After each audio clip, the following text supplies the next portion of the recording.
It's race car fighting time once again here on a Sunday evening here on Vidane TV. Thank you guys so much for joining us here tonight. Sim Racing Unleashed bringing us the second to the last race of their season here at Bristol for 250 laps. Right around 125 miles or so here at the half mile Speedway here in Bristol, Tennessee. Showtime Paul Strickland Jr. as always bringing you the action live from the production trailer as we get ready to roll off here. There you can see Stephen Lafleur and then 72 starting on the outside pole, and starting on the pole the Hunter Hayward machine, the number 21, as we get ready to roll behind the pace car. And I'm joined here tonight by FTSR TV's, Full Throttle TV's very own Jared Carr. We're going to call some action here on a Sunday night. How are we doing tonight, Jared? Hey, Paul. Thanks for having me. Not too bad, man. I think we're going to have a lot of great action here at Bristol. Good to see the paved Bristol out here tonight. Absolutely. This is one of everybody's old-time favorites. Everybody loves racing at Bristol. We had the dirt track just released a few weeks back here on the iRacing service, which is what you're seeing here tonight. No dirt. We've swept all the dirt off. We're going to do some paved action here, and you can see the lights are off on the pace car, making one more pace lap here, getting everybody the opportunity to check the wheels and check their gears and make sure everything is good to go for this 250 lapper here at Bristol.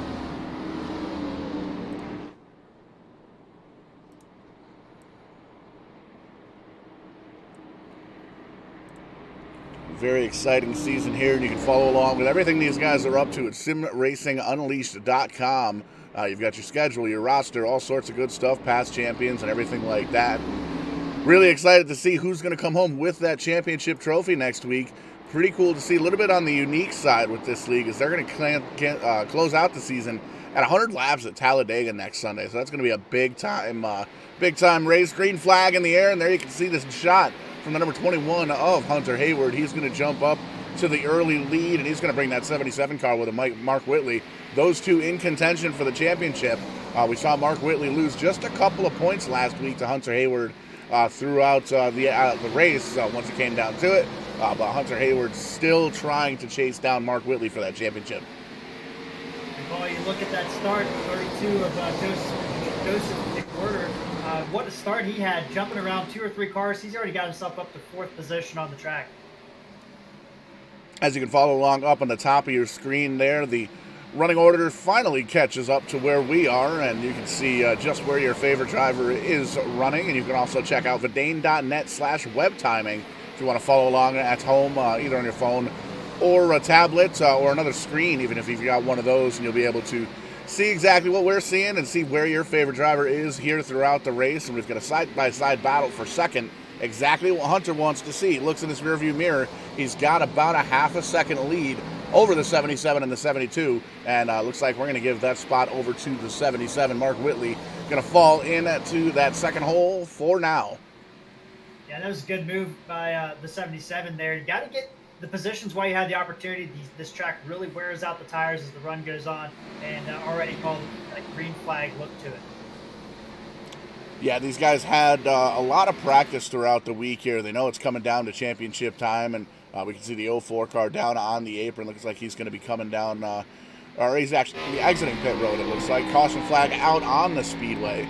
And there you can see the 04 is pointing in the wrong direction, or the 04 was pointing in the right direction. We're actually going to be looking at the 05 of Terry Duguay, he was parked down on the apron. Looks like he's going to call for that tow, and some black smoke coming out from underneath that machine. So we'll back this up and take a quick peek and find out what happened to the 05. It looks like he lost it all by his lonesome here, Jared. You can see coming out of the corner, just kind of loses the back end of the race car a little bit. And there you can see, tried to lock those brakes up to see if he can avoid hitting that inside wall, but to no avail. He's going to slap the inside of the wall super hard, and there you can see the black smoke coming out from underneath the hood. He's going to call for the tow truck and get that thing parked on pit road. We'll see if he comes out later on tonight after possibly getting that 05 machine repaired, but tough go of it here in the early goings for Terry Duguay. Yeah, and you can see as those cars go across the front straightaway, Paul, that car is still smoking on pit road, and it's actually getting up on the track there. So you can, he definitely toasted that engine. Going to be a lengthy repair for the 05. And a lot of times it's very distracting for a lot of these drivers. You'll see that there's smoke coming out on the front stretch, and you don't really see where it's coming from right off the rib. So it's kind of a distraction. You're almost letting off the throttle just a bit. There you can see it right at the start-finish line as we go by here under caution for the very first time on lap number 10, 250 laps on the docket for the evening. But it's distracting to these drivers because you don't know where that smoke's coming from when you first see it. So you kind of back up just a little bit, and that in itself can cause its own problems if a few drivers check up and a few drivers decide to not. Yeah, we got a pretty good field here tonight, Paul, and I think these guys, you don't want to see the smoke coming off turn number 4 there, right on the front straightaway. But what a run we had at the beginning there, about the 77, getting himself up there. Now he's got an opportunity to be right on the back end of the leader, and be interested to see what he can do on this restart here. Absolutely, and the cream always rising to the top. There you can see that smoke making it all the way out to the fans there on the front stretch. So it might very well be windy here at Bristol, but it appears the lights are still on in the pace car, so we need to get one more lap in under caution. And we saw Hunter Hayward, Mark Whitley, very tight, close points battle, especially last week. Both drivers still running in the top 3, top 5 towards the end of the night, and status quo here, they're doing the very same. These two drivers going for the championship, and they are showing that that they are championship caliber drivers. Right now, just taking a quick peek, there's a 24-point gap between Mark Whitley and Hunter Hayward. Mark Whitley having 5 wins on the season, Hunter Hayward having 3, and these drivers definitely very, very talented, very, very quick. Hunter Hayward already has a championship here in the SimRacing Unleashed Cup Series, but Mark Whitley does not. He's chasing down that coveted first Cup championship here for SRU, and doing what he needs to do. He's got that 24-point lead, and he really just needs to run a smart race here, try and make sure that gap doesn't get too big as we leave Bristol here, because you've got the big, big, big unknown of Talladega Superspeedway next week. It's really hard to plan, especially for 100 laps at the 2.6-mile Superspeedway. Anything can happen. Sometimes we'll get through, we'll go green the whole way. Other times we'll have multiple big ones, multiple wrecks, and nobody is immune from those from those wrecks. As we see that iRacing Mustang pace car take that hard left turn, he's going to go park in the infield for the time being. Green flag is in the air one more time. Hunter Hayward getting that hole shot. Gets a great jump on the outside. He's going to come down, cross over in front of the 77 of Mark Whitley.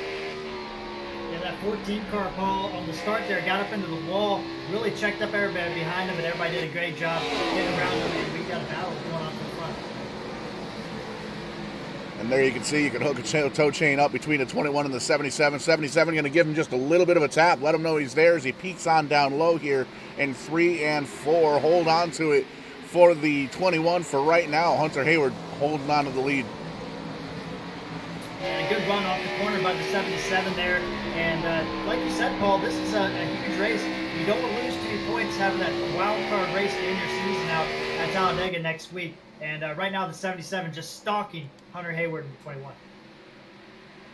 Both drivers hungry. Both drivers want to add another win to the resume here, the 2021 season, as we come to a close next week at Talladega. But right now, on everybody's mind is Bristol, and you can see pretty much single file throughout the field here. Mark Whitley keeps trying to take a quick peek down on the inside, but right now the high line is going to be what's working for these drivers. Yeah, and that's the thing at this Bristol paved version, Paul, is that outside line is the preferred line around this track, and making moves on the inside is very difficult. You really have to set those up. The other thing these leaders have got to keep an eye on, this is a half-mile track, and they're going to come up on lap traffic here in the next 10 laps or so. Absolutely, and you can see from the helicopter shot here, first three drivers pretty much single file throughout the entire field here. There's a little bit of a bump from the 77, letting Hunter know he's still there working lap number 18. You can see Michael Lazzaro, the highest running rookie so far, in that number 1 car. There you see him. He's running in third, and a little bit of side-by-side, almost side-by-side action back for fourth. Joseph McWhirter in the 32 in fourth. Stephen Leffler in the 72 running fifth. Todd Neese, Aaron Brown, Brad Delph, Luke LaFaro, and Lane Doyle rounding out the top 10 so far. And everybody's single file right now at this point. They know that's kind of a give-and-take racetrack here at Bristol Motor Speedway. Going to give it a lot of room and kind of allow everybody to learn their cars a bit. We're still 21 strong here in the field. We had 25 scheduled starters. Terry Duguay, the 1 car down multiple laps, still sitting on pit road. Actually, he is off pit road finally. He has rejoined the race, but he's the only driver off of the lead lap, and we've got 4 drivers that did not make the call at the beginning of the race. 51 of Buzz, Jason Anderson, Robert Jeswick, and Luke Peters, the rookie in the number 50, didn't make the start here today. You can see a little side-by-side action. The 04 car side-by-side, and coming up on lap traffic pretty quickly here. There you can see the 24 car of Jason Adams, a little Jeff Gordon throwback there. The 56, the 04, it's James Bryan and Dakota Bryan. Those guys running side-by-side, and there you can see the leaders kind of tucking in and getting around these drivers as quickly as they can. And that's what I was talking about earlier, Paul. These guys, it's something that they always have to keep an eye on at Bristol. You're always going to have that lap traffic, and now we got the cars pretty much all around the track, and that the 04 car going to let the leaders go. Now we're going to have pass for the lead, Paul. And that's exactly what Mark wanted to see in that 77. This is easy. He thinks he's going to think better of it, tuck back in the tire tracks to Hunter Hayward, and he's going to keep on going. There's some more lap traffic up ahead, and I believe that's going to be the 33 of Mark Kosick as we come up on the back bumper of him, and you can see he's going to try and... Terry Duguay in front of him. Big wreck. There we go, wrecking in the corner there, and looks like 3-4 drivers involved, and still trying to grab a gear and get rolling. And it looks like everybody is able to drive away, so that's definitely good news, but gives us another opportunity to pull up the Kong Beer Bong instant replay and find out exactly what it is that brought out this caution.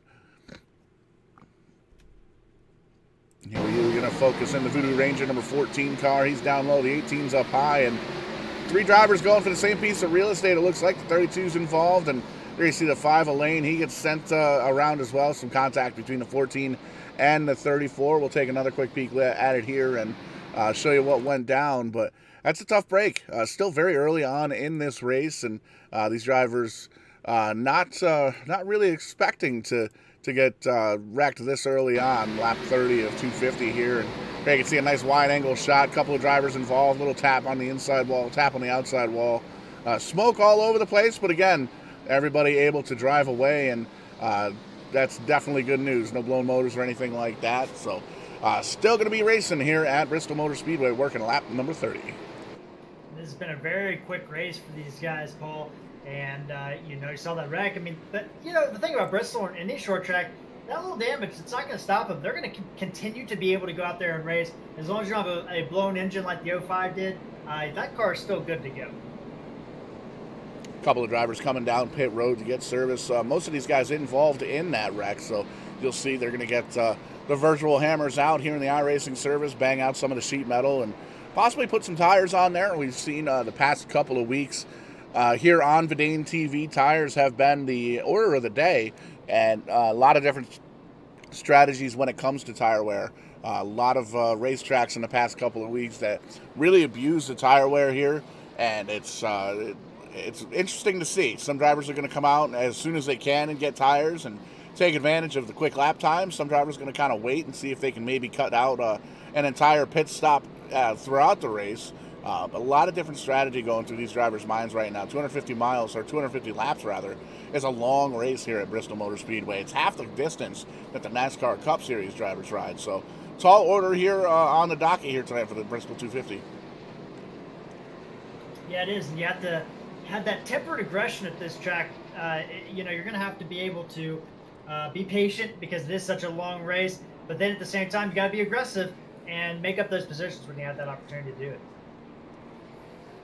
Under caution for the second time here at Bristol Motor Speedway, watching the Sim Racing Unleashed guys come down to a close with their championship season. One more race after tonight, Talladega Super Speedway next week for 100 laps, 260 miles. That's a long, speaking of long races, that's going to be a long one next Sunday night, and we're going to bring you all the action live here on Verdane TV. Paul Strickland Jr., Jared Carr up here in the booth, and looks like, taking a quick peek, it looks like the lights are off on the pace car. Going to line them up 2 by 2, get everybody crossed up, and go green flag racing once again here. And there you can see the top 2 guys in the championship. Hunter Hayward on the 21 car, he's on the outside. He's chasing that 77 car of Mark Whitley, who came into tonight with a 24-point lead. And Mark is doing everything he needs to do right now. He's staying right around that number 21, Hunter Hayward. As long as he finishes near him tonight and next Sunday, that championship is all his, but absolutely has to be careful. A lot of unknowns here at Bristol, a lot of unknowns at Talladega next week. Green flag in the air, and that is known. Mark's actually going to get a little bit of a hole shot down on the bottom side, a little bit of an advantage, but there you can see Hunter Hayward super strong up on the high side. There you see the 5-car Lane Doyle off the base as we come around, but Hunter going to make it look easy on the high side. He's going to pull up right in front of the 77. Yeah, and a good run through 1 and 2 for these guys. All single file about till back to 7th place, and now they're getting ducked in. Now the next file is about 11th place. So these guys really ducking in single file, but the 77 really wanting that lead, just can't quite get the roll on the low side right now. Try to make the bottom side work. There you can see taking a peek down on the inside, going to think better of it and fall back into the tire tracks of that number 21 of Hunter Hayward. And want to give a shout out to everybody watching over on Facebook and YouTube. Jeff Hayward out there rooting for Hunter. Stephen Leffler is watching from inside the car, which is kind of neat. A couple of drivers that will pop in to chat every now and again. There you can see him actually running in third, trying to make a show of it. Starting to close in on those leaders there. And be sure to give us a like and a subscribe over. Oh, a little bit of contact there. Leffler in the back of the 77. Exactly what Mark doesn't want to see.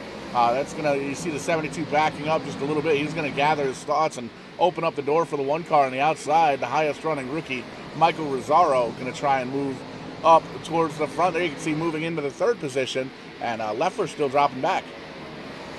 And you got caught on that bottom side, and it's kind of like the opposite of what the old Bristol used to be like.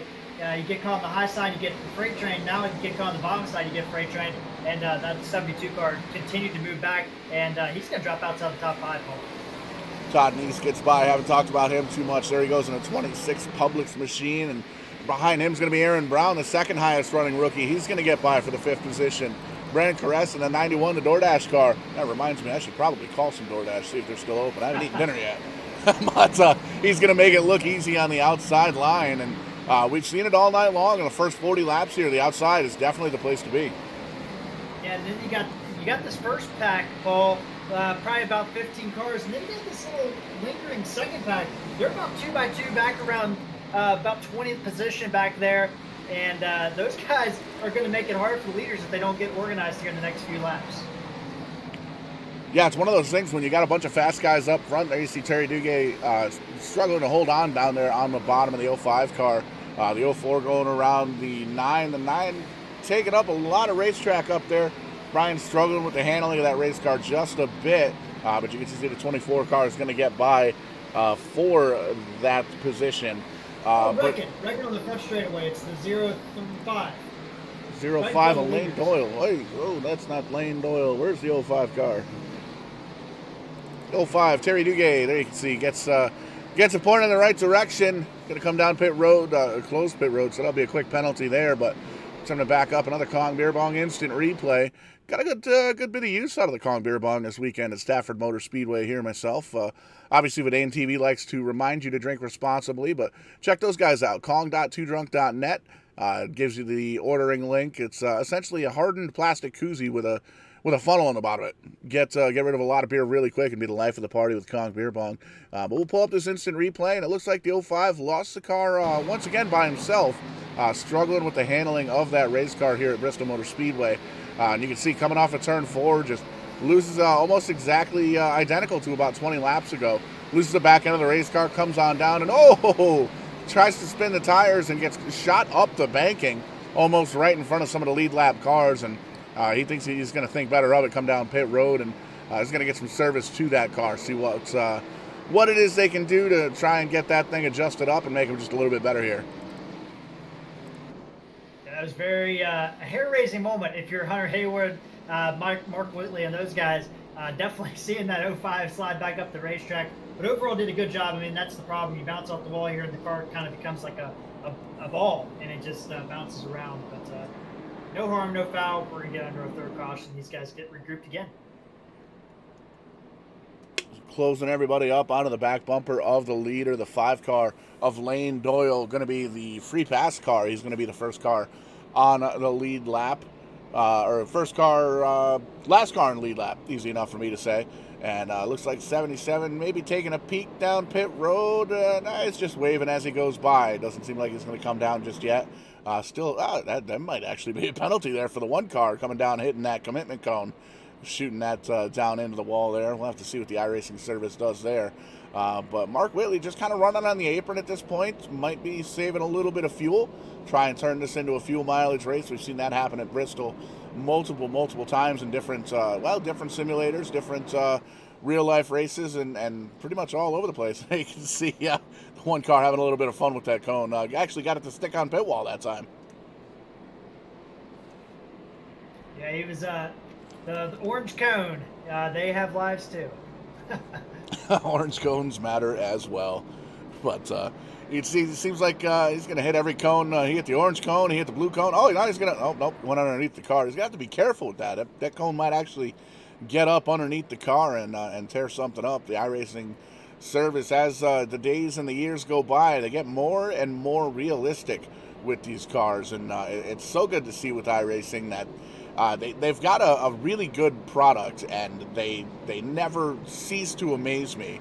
Always scanning new tracks and new cars, new vehicles. They've got a bunch of big updates that come out throughout the year, and really putting out a really great service for us sim racers. Some of them that are brand new, some of them like Jared and myself here that have been around for ages and ages and ages, and really started to feel my age hanging out at the actual Stafford Motor Speedway today. And somebody recognized the Verdane TV logo on the front of the shirt, and the kid was 16 years old. He's like, I've been sim racing for a couple of months now. I was like, man, I've been sim racing for like 20 years. So pretty cool to see what iRacing's done here. Check them out, iRacing.com. It's like $12 a month if you wanted to get yourself maybe even featured on one of our Verdane TV broadcasts here.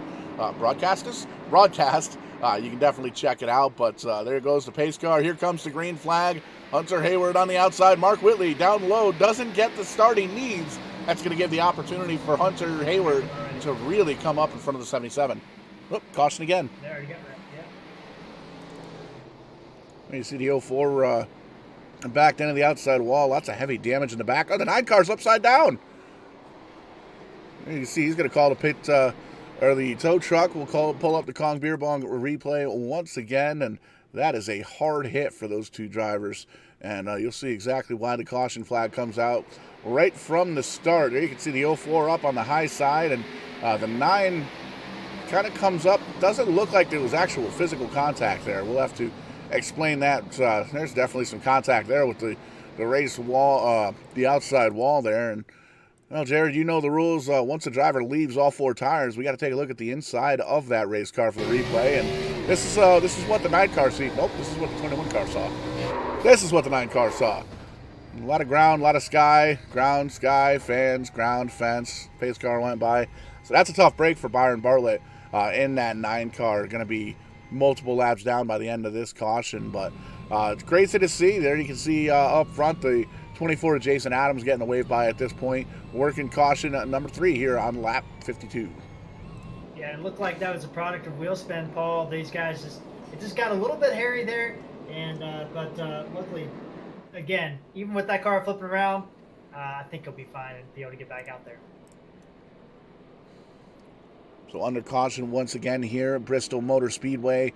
Second to last race here from the championship for the Sim Racing Unleashed, and you can see those two drivers on your screen. The 77 of Mark Whitley came in with the 24-point lead over the driver 2 is outside, Hunter Hayward, in the 21. And these drivers know actually every single week here throughout the season, especially the second half of the season here on Braden TV.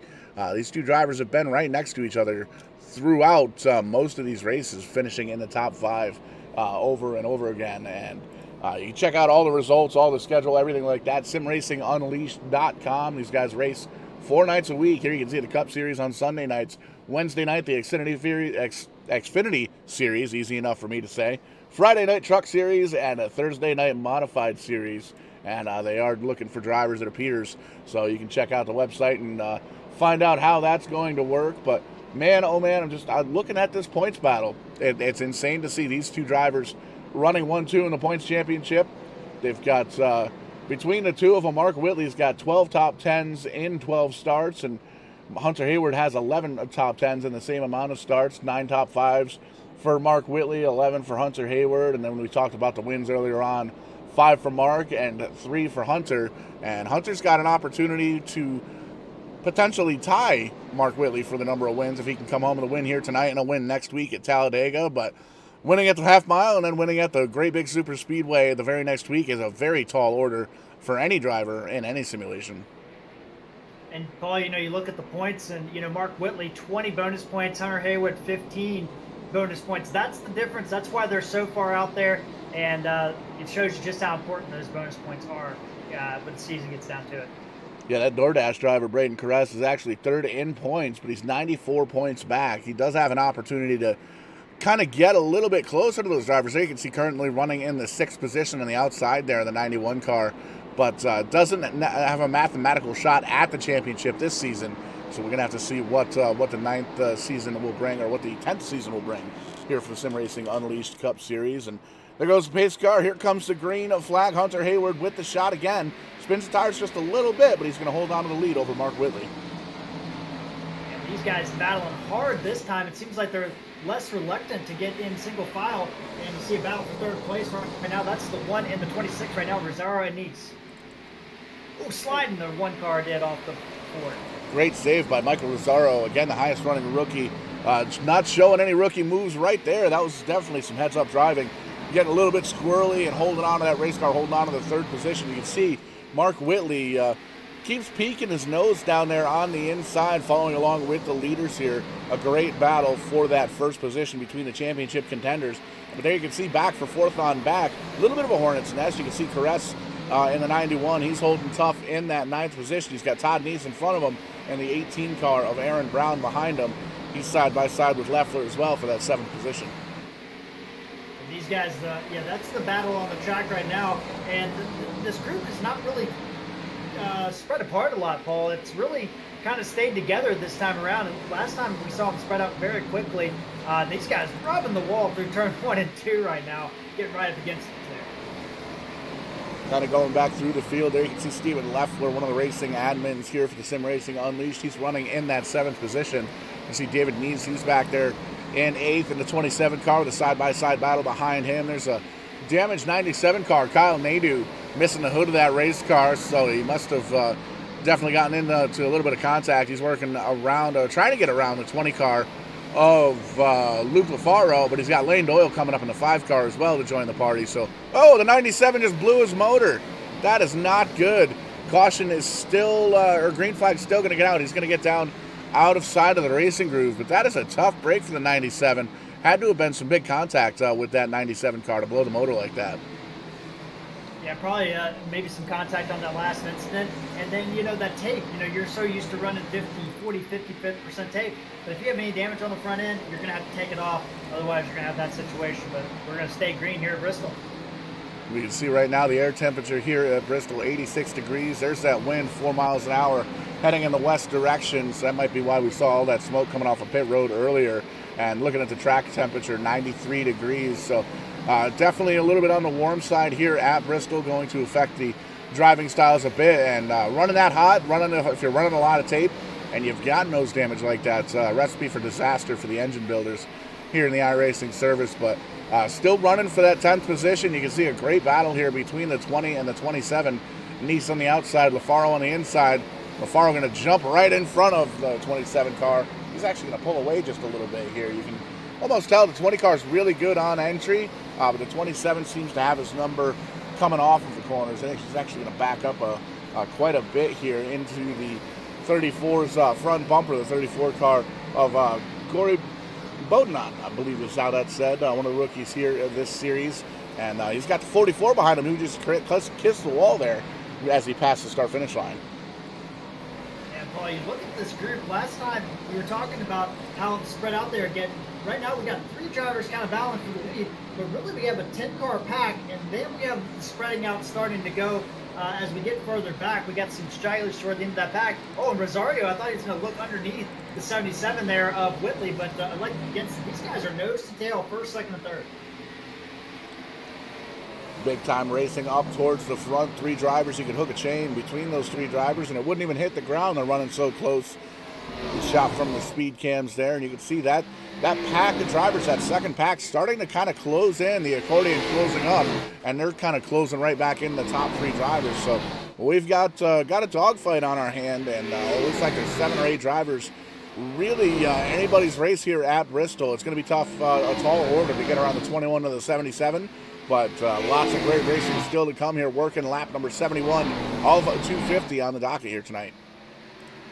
Yeah, and those top 7 drivers, starting with Brown there in 7th place, they haven't pitted yet. Everybody, Lane there, he's pitted. Delph is pitted. LaFaro has pitted. So that's going to be something we're going to have to pay attention to and see if these guys with new tires can make it their way through. And there you can see the 77 kind of dipping his nose down low. It could be to try and get around the 21, but he also might be trying to get a little bit of cooler air on that motor. We saw that one driver struggling with the 91 there, having the motor blow up about 5 or 6 laps ago. And these drivers know that. They'll hear it over the voice chat, and they'll see the black smoke that comes out of the race car, and he's going to head down pit lane to get that thing serviced, possibly get a takedown. But battle for the second place here. The 1 car, Rosero, going to dip down low. He got up to the door of the 77 of Mark Whitley, but that high side is just so strong here, Jared. Wasn't able to complete the pass. Yeah, the reason being is because of the banking. It's it used to be progressive banking. They ground all that up, and now the banking is so low on the bottom side of the track that it makes it almost impossible unless you just basically swipe out. He's doing a good job there on the bottom side. Just the run off the corner is just huge by the 77 of Whitley. We always talk about racing inside or racing the 77. Oh, wrecking back there. Almost wrecked. Sorry, Paul. He saved it. It's the green car. I think that's Brown. The 18, Baron Brown. There you can see him on the outside of Lane Doyle in the 5 car. There's definitely damage on the outside. The 14 car almost made it 3 wide trying to peek up in there, but did gather it back up. Lots of damage on the right side of that race car, and you can see he's kind of outside that first big pack in a little mini pack of 4 drivers there with the 14, the 5, and the 20, and it seems like he is struggling just a little bit on the outside line, but making it work. The 14 car, Brad Delph, trying to get up and around him, but he's got the 5 car right there as well. Yeah, it looked like he just got up into the wall in turn 2, slid it down, and he did a heck of a job holding on to that machine. And it looks like he's got to gather back up, and they're battling really hard behind him there. That's Delph and Lane. They were side by side, maybe even a little contact between those 2 drivers, so they're going to get sorted that out. 14 car is going to gain the position, change for the lead, and looks like the 91 may have been the factor in there. Got all the way up there, and we're actually seeing Stephen Leffler getting up into the front there. Not even entirely sure what happened there.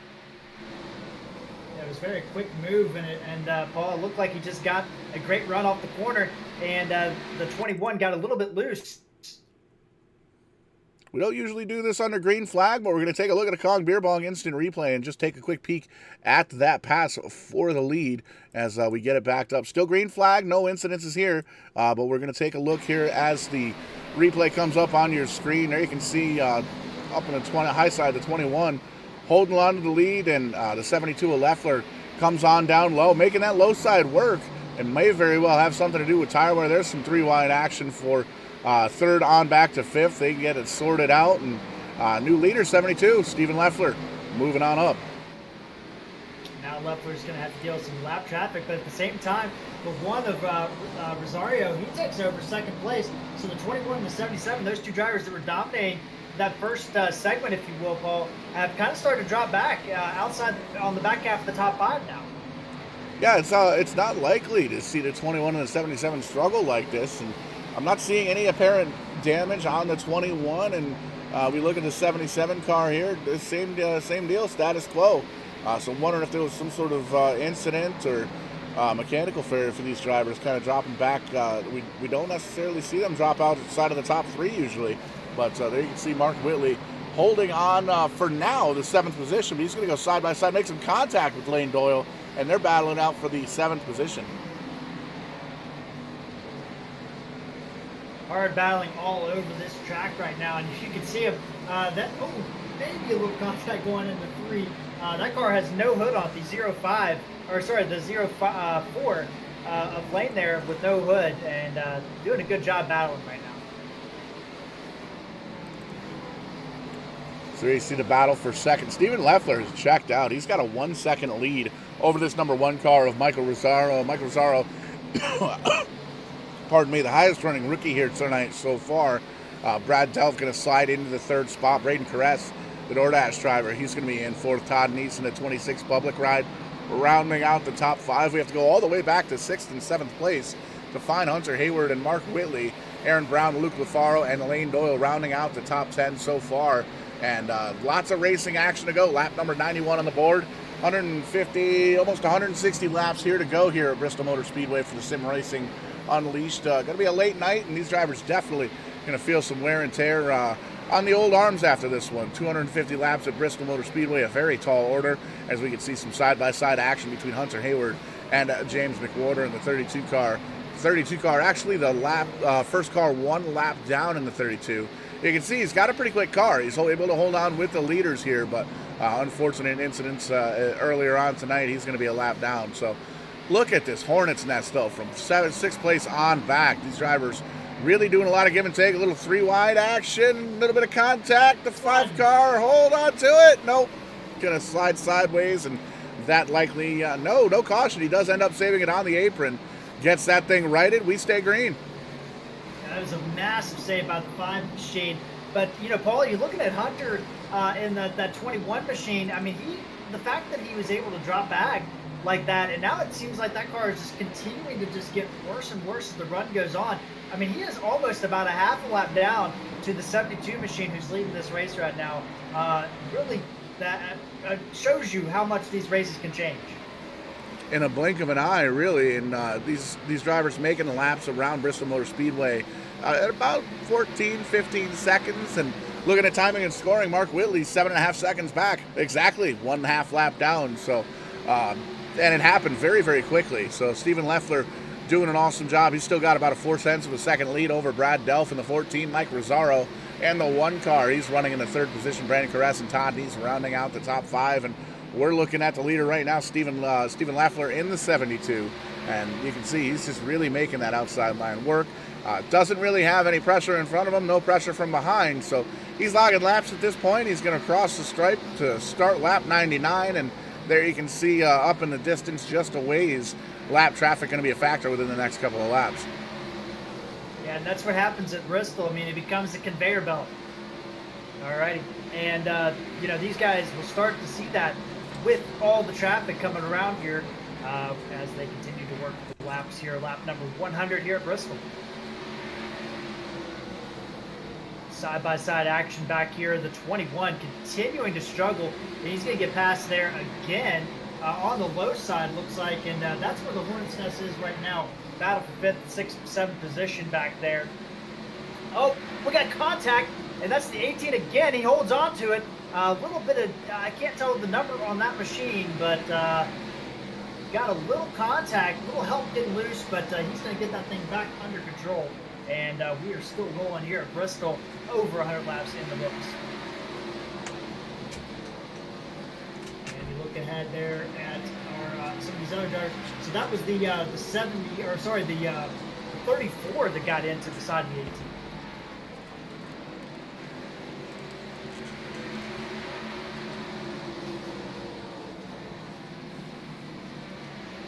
Continue on here. We got Leffler and Delph.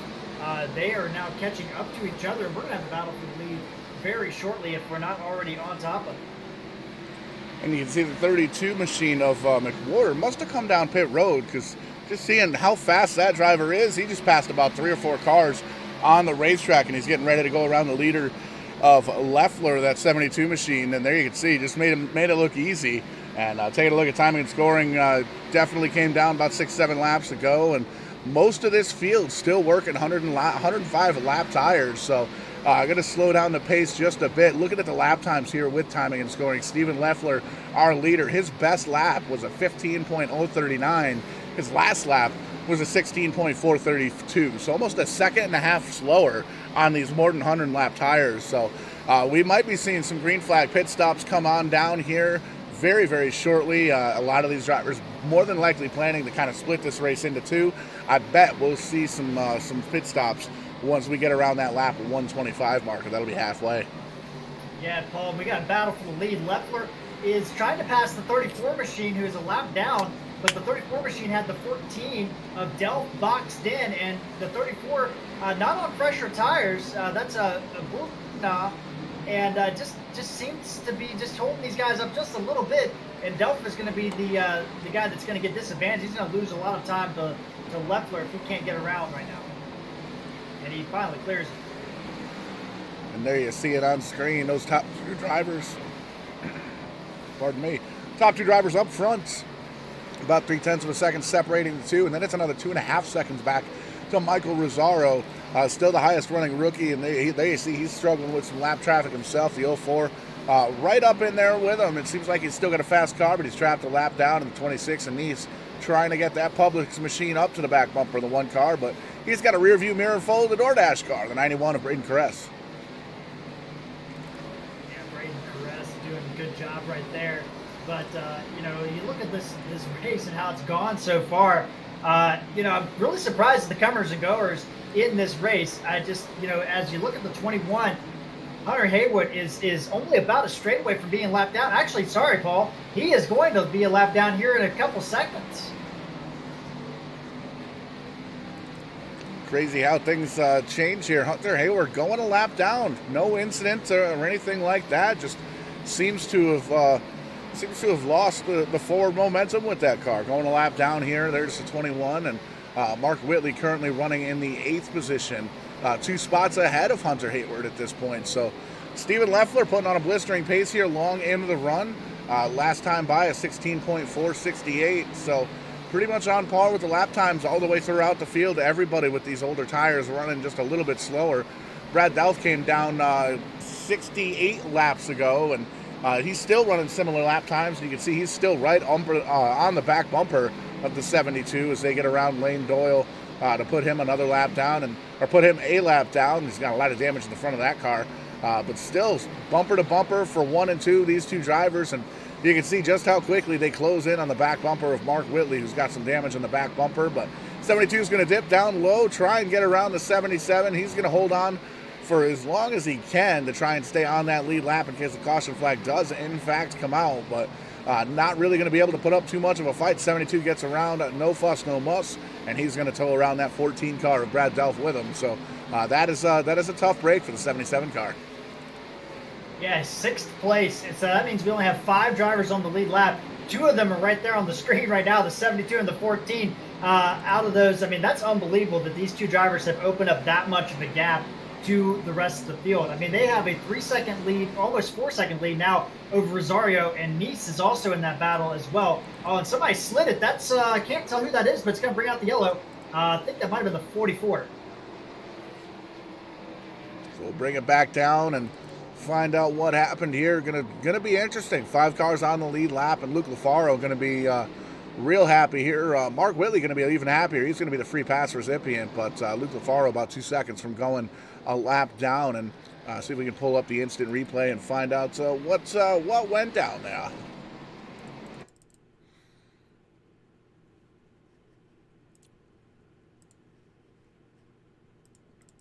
So again, we're going to pull up the Kong Beer Bong instant replay and find out what it was that brought the caution out. I believe it may have had something to do with the 44 car. But I believe, yep, that indeed it was. And it's unfortunate for the 44, seen it happen before, coming out of turn number 4, loses the back end of the race car, and there you can see slaps the pit exit wall, and he gets out of the racing group just in time as a couple of drivers go on by. He's going to call for the tow truck and sit on pit lane and well, think about what he did there. But pit road, a busy place. All these drivers, lead lap drivers coming on down, all 5 of them. There they are on your screen. It's actually a couple of drivers on a lap down that are going to come down as well. So getting service to these machines here, lap 121, 4 laps shy of the halfway mark here at Bristol Motor Speedway, 250 laps on the docket. And the race off pit road, there you can see, looks like these drivers up front have already come down, got service to their cars. We can see Corey Bodenot has stayed out so far. He is currently scored in the 7th position, on the last car on the lead lap, easy enough for me to say. There you see Terry Duguay in the 05. He's going to come down and get some service on his machine and give these drivers an opportunity to kind of get everything sorted back out, figure out the running order, and figure out what they've got to do for the second half of this race.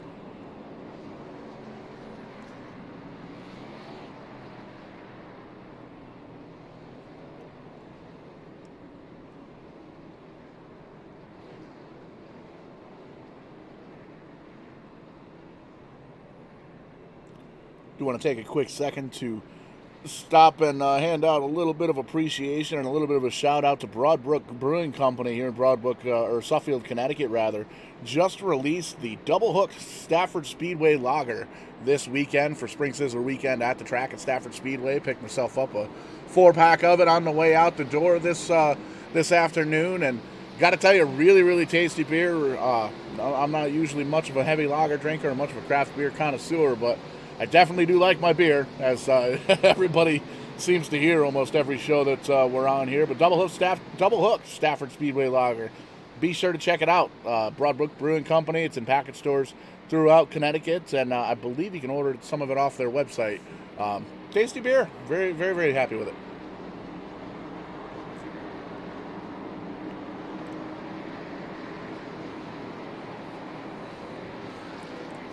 So we're crossing them up 2 by 2 all the way throughout the field. Pace car down pit road. Green flag out once again. Lap number 123, 124 on the dock as we cross the stripe. And Leffler showing he's got a quick car. He's going to step out to a 0.3 of a second lead already over that second place Brad Delph. And you can see a little bit of a hornet's nest from 4th on back. A little bit of contact between the 1 and the 5. They sort it back out. The 20 of Lafaro, he's going to take over that 3rd position. And here comes that 21. He's a lap down still, Hunter Hayward, but he's going to try and race his way back onto the lead lap as he's the first car 1 lap down. And these guys already getting back started, Cole. And, 72 scraped the wall there. Slowed him down just a little bit. You can see that's exactly what Brad Delph wanted to see. He's going to kind of try and close that gap just a little bit, but you can see as these drivers come off of turn 4, it seems like almost everybody is kind of struggling with the back end of the race car. A little bit loose as the car wants to kind of spin around there. Yeah, and that's those new tires. These guys, I mean, they were driving 100-lap old tires, and now they're on new ones. They got to kind of reformulate how they're driving. Hunter Haywood, they're in 8th place. He's going to have to try to get up here and fight with these guys, maybe try to get back on the lead lap the old school way.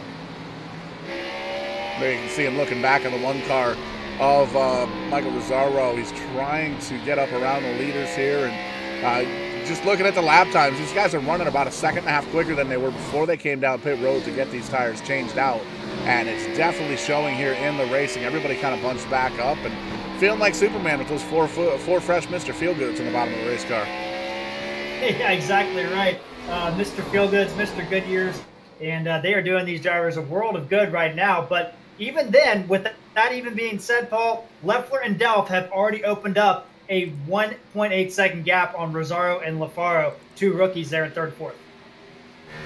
There you can see the 77 car trying to work his way back up towards the front, running in that fifth position. Check that. He's going to take fourth from Luke LaFaro, that rookie in the number 20, and he's setting his sights now on that one car of Michael Rosario. So Whitley with fresh tires on his machine as well, trying to work his way back up towards the front. And this is this kind of spells tragedy for the 21 of Hunter Hayward. Hunter Hayward currently running in that 8th position, the first car one lap down. And looking at the points, that's 5 points towards the point leader, and that's the it's a tall order for Hunter Hayward as it is, but losing points isn't the way to win championships, unfortunately. Yeah, and that's the problem too. That caution just came out at the wrong time for Hunter Hayward. I mean, Whitley was the lucky dog, was able to get his lap back the easy way, and now he's already back up to third place, and he's chasing down the top two drivers now. And he's looking at the championship contender there. Caution flag comes out one more time, and looks like it might have had something to do with the 32 machine of McWhorter, slow and off the pace right in front of the leader there. But another opportunity to pull out the Kong Beer Bong instant replay and find out exactly what went down with that 32 car. And looks like the 04 was involved as well as the 27 of Nice. And we'll get the replay up there on your screen right now, and you can see we're going to focus in on that 32 driver and the 27 as well, and the 04 who comes up on your screen. The 32 kind of kisses the wall, gets a little bit of a tap from the 27. He almost has it corrected, overcorrects just a little bit, and unfortunately for the 04, nowhere for him to go because he was up in that outside racing groove, and gives him a little bit of a tappy tap. So a little bit of damage on the 32, a little bit of damage on the nose of the 04, but all in all, not that bad. Nothing too crazy, nothing night-ending under this incident. And these guys get regrouped and get going again, and that's good news for Hunter Hayward. He's going to get that lucky dog, get himself back on the lead lap. Yeah, he's going to have to start the tail end of this line, but that's huge news for Hunter Hayward. He can't afford to lose any more points in this race tonight. Absolutely, and this really gives him an opportunity to come down potentially to pit road. They did come down 17 laps ago, but we saw just how quick these drivers are on fresh tires. At this point, you get the free pass. You're going to be the last car on the lead lap. Why not come down and get 4 fresh tires and hold on to it? We can see the 34 car, Corey Bodnot, comes down pit road. He is a lap down, but going to get some tires on that machine, and this is going to get interesting. We've seen Hunter Hayward come up from the back before, many different racetracks. Here at Bristol Motor Speedway. Still got racing on my mind. Had a good first weekend at the track here at Stafford Speedway, my home track. But here at Bristol here tonight, that's what we're focusing on, Sim Racing Unleashed. And you can check out their website at SimRacingUnleashed.com. But we've seen Hunter Hayward make his way through the pack before. It's going to be a tall order here at Bristol. Yeah, it is, but luckily we still have about, 112, 110 laps to go when they get the green flag. That's huge. That's still a lot of time. We saw that long green flag run we had earlier. Hunter Hayward, what he's got to do is not abuse those tires trying to come through the pack, and I think that he's going to be able to gain some time, but it's going to be a tall order. But the 21, we've seen him do it before, and he can definitely get it done in that machine.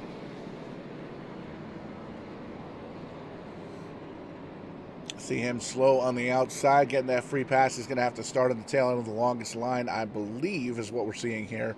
So going to have to make his way up from the 7th position. Taking a quick look ski here. It looks like 18 drivers still on track. Aaron Brown going to call it quits here. Robbie Darnell in the 44. He has parked. Brian Bartel, after that violent flip, he is done for tonight. Buzz, Jason Anderson, Robert Jeswick, and Luke Peters not making the call at the start of the race. 18 drivers on track, 7 on the lead lap, and that last car going to be Hunter Hayward in that 21 getting that free pass. It's going to be interesting to see on this restart what Leffler can do on that outside line. Can Rosario get up there? Can Whitley get up there? Going to be interesting to see what these guys can do now that we're all bunched backed up together. And it's going to be one of those things, Jared. Cautions sometimes breed cautions. Every once in a while, we'll get just a quick one, and we'll go green after a few laps. But we'll see as we get all 2 by 2 lined up. The lights are off the pace car. He's going to shoot on down to the infield. Going to give us another restart here at Bristol Motor Speedway. And we wait. Green flag in the air. Leffler gets the jump. The one car gives him a little bit of a push to 14, missed a gear, missed a shift. He's going to slip on back in the center between those two lines, and he's going to go all the way back. Great start for the 72, not so much for the 14. Yeah, and the benefactor was the one of Rosario, and he was able to get around that incident. Whitley had to get around the hard way, had to go down the apron to avoid that 14 machine. But Rosario is now in second place, but he's got Whitley breathing down his neck. Leffler loving it right now. Looking in this rearview mirror, seeing those cars get smaller and smaller. He's got a half-second lead, and now we're side by side for second. Whitley going to get him on the bottom side, and we've seen this before earlier on. That high side's so much stronger. Whitley's going to try and slide up in front of him. Slide job. Gets up there. One gives him a tap, and he's going to shoot down low and try and get crossed over again. That was a power move by Whitley there, Paul. I mean, he made a big move. We haven't seen too many people make the move on the bottom side, but he knows how important it is to get as many points. Now that Hunter Hayward back on that lead lap, so he's trying to go to the front. Came into tonight with a 24-point cushion, holding on to the championship lead. It'll be his first championship, and he can hold on to it at the end of 100 laps at Talladega next week. But doing everything he needs to do. He's got the championship contender of Hunter Hayward behind him. Hunter running in the 7th position, the last car on the lead lap here at Bristol, and that's where he needs to be. He wants to add a little bit more to that cushion because you never know what's going to happen at Talladega Super Speedway. You've always got the big one looming, and 100 laps is a very, very long race for the Super Speedway, so you want to go in with as big of a cushion as you can. Still mathematically possible. We've seen driver rosters with Sim Racing Unleashed, over 30, 35 drivers on any given week. 25 drivers here at the short track at Bristol here for the second to last race of the season. So going into Talladega with a 25, 30-point cushion, not necessarily a bad thing to do. No, it's not, and that's going to be huge for him as he continues to chase down Leffler and leave Rosario behind. Nice up to 4th place there. Hunter Haywood is kind of in the middle of a little bit of a gaggle back here. Just cannot get that car going, and somebody slide. That's the 5 of Lane. He holds on to it, though. Drop back a few positions there. You can see him behind the 56 and missing the hood on that race car, and he's got kind of a hornet's nest behind him, led by that 24 of Adams. Adams back here, Borno, James McWhorter, David Neese back here as well. There you can see, contact! More contact! Did they save it? Turn the 24. The 24 held on to it. The 32 got a little bit of a bump. We're going to stay green. Neese gets into the back of McWhorter. He holds on to it as well. That right there is some heads-up driving by these Sim Racing Unleashed drivers. Massive. Could have been a big wreck, but they kept it going. Probably got some damage out of it, but they're salvaging it. So we stay green. 7 cars on the lead lap. Hunter Hayward, the last car. There you see him running with that 24 car, trying to get around him. That 24 car, though, of Jason Adams, currently a lapped out. And he can show he's got a quick race car. Side by side with the leader of the first half of this race, Joseph McWhorter, giving a bump to the 21, trying to get up and around him. It makes me wonder what happened to that 21 car where he was so dominant earlier on. And it seems like he's still kind of struggling with the handling here at this point. We can see the 24 and the 34 up high with the 21, 32 down low. These drivers battling for the 7th position. Yeah, now, I'm wondering if Hunter Hayward has used up his stuff a little bit in that 21. He just cannot get it going. He's been stuck on the bottom side. And I think he's actually faster than the 24, but just cannot get around him. And we've seen all night long the high line is the place to be, especially when we saw the Mark Whitley machine slide up in front of the 1 car a few laps ago to get that 2nd spot. Knew he wasn't going to be able to hold on to that position all the way throughout the corner, so halfway through the corner, while he had the momentum, kind of slid up in front of the 1 and held on to it because the 1 had to back up so he didn't get on the back bumper and wreck. And whoa, there you see McWhorter going on the outside of the 34. He's not waiting for Hunter to go by anymore. He's going to try and get it on the high side. Almost made it 3 wide there. Yeah, he shoved it in there, and he's going to get a big run off the corner. Hits the wall of turn 4, but keeps that car moving through turn 2. So the 34 and the 24, or the 32 rather, and the 24, McWhorter and Adams, currently a lap down. Those 2 drivers are battling for position. And you can see they're side by side right now for 12th and 13th respectively. McWhorter thinks it's time to go. He's going to kind of get around the 24, no problem. He's already got a 2-3 car length lead over that driver in the 13th position. Well, the bad news, Paul, is the leaders in that meantime, while Hunter Haywood and these guys were all battling the 24 and the 34 in there as well. While those guys were battling, the leader has put down some great lap times, and they're more than half a lap down to the leaders right now. Oh, and he gets turned. The 34 turns to 21. And I think we're staying green. Stay green briefly. There it is. Put it out. Yellow flag comes out once again here, lap number 161, and always happens as soon as we pull the cameras off it, but that's no problem because we got the Kong Beer Bong instant replay, a little simulated or simultaneous spinning there, and it looks like there was definitely some contact between the 21 and the 34, and we're taking a look at the replay now. Nice wide shot, and a couple of drivers going for the same piece of real estate. 34 kind of gets into the back quarter of the 21, gets them spun around, and they both go sailing into the outside fence. Luckily, they are both able to grab a gear and get pointed in the right direction. It doesn't look like either of these drivers lost a lap, but that's going to make pit road a very busy place. A lot of guys coming down pit road, and I can tell you the 21 not happy with the 34 right now, and that's gonna affect them as this race goes on. Big damage on the side of that 21. But I'm surprised, Paul, some of these guys did not come down pit road as much as I thought. Nadu stayed out. Yeah, it looks like Todd Neese, Brad Delph, and Kyle Nadu drivers staying out. They had 40 laps on the tires. I think for the first part of the run, they'll probably be okay. I think 40-lap tires, not really that big of a deal here at Bristol Motor Speedway. But it actually looks like Todd Neese, Brad Delph, they're going to be two drivers. Kyle Nadu maybe coming down. Nope, still in line there. Timing and scoring doing its thing here, kind of getting updated under caution. But it's one of those things, I think, as the race gets closer toward the finish, these three drivers that elected to stay out, they might start to struggle on the long run. But it really depends. These drivers have been racing very, very hard. I think the first couple of laps will probably be pretty even, but as the run goes on, I think these guys that stayed out here are going to struggle. And that's going to make it really interesting to see what these guys can do on those older, somewhat older tires, not massively older tires, being up in the front of this field. Todd Neese and Brad Delph. We saw the speed out of 14 car earlier, Paul. We haven't seen much out of the 26 tonight. Going to be interesting to see what he can do with that clean air out front. Absolutely. We've seen drivers get that clean air and really check out. So it'll be interesting to see if that is the case again for the 26 Publix ride. And kind of gives us an opportunity under caution again here for lap number 165 to give everybody a quick shout out over on Facebook and YouTube.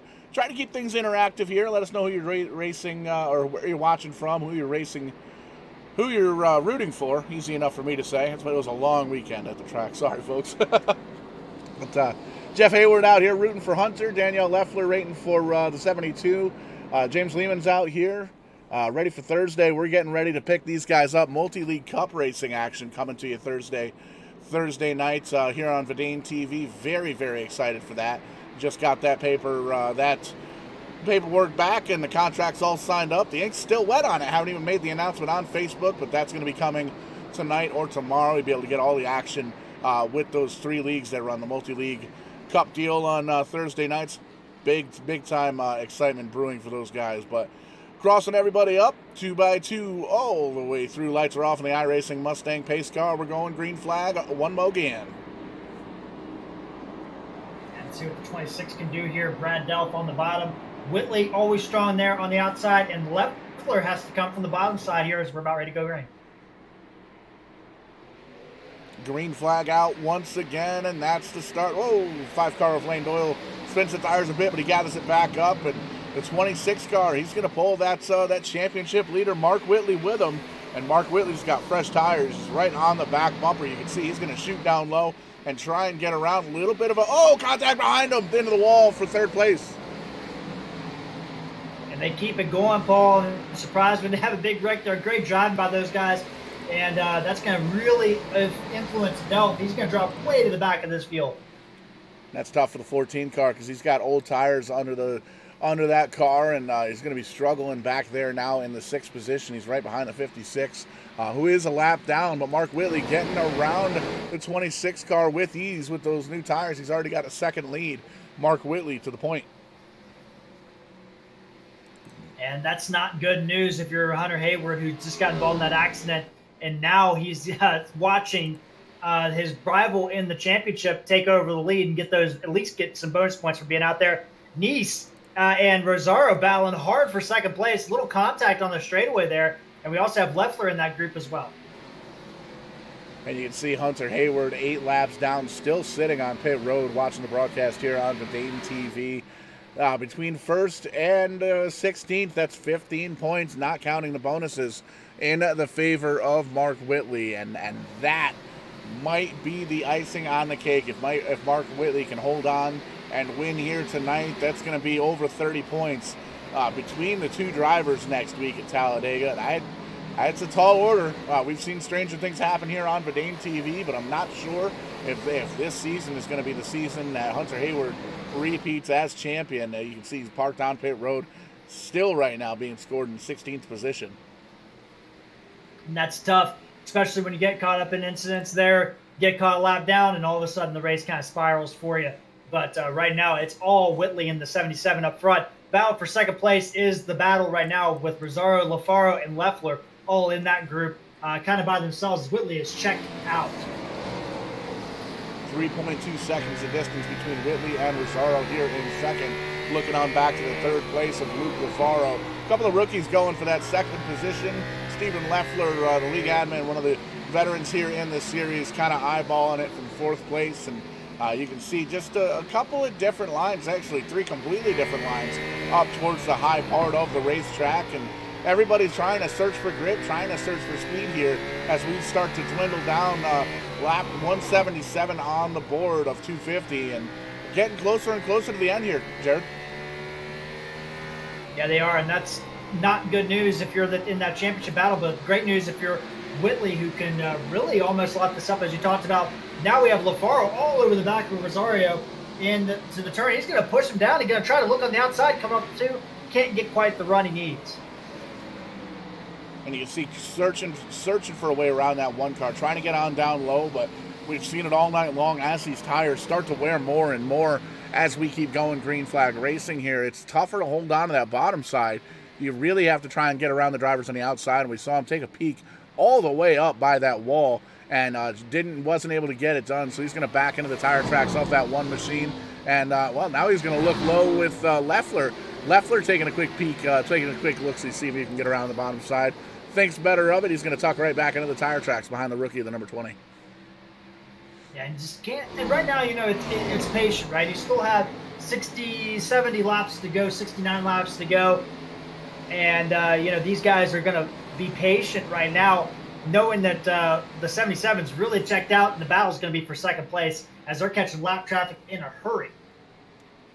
A little contact there. Big contact. That's going to send a 27 around, send a 1 around. That's going to give us a caution flag here on lap number 183 as the drivers made their way around the Terry Duguay machine, the 05.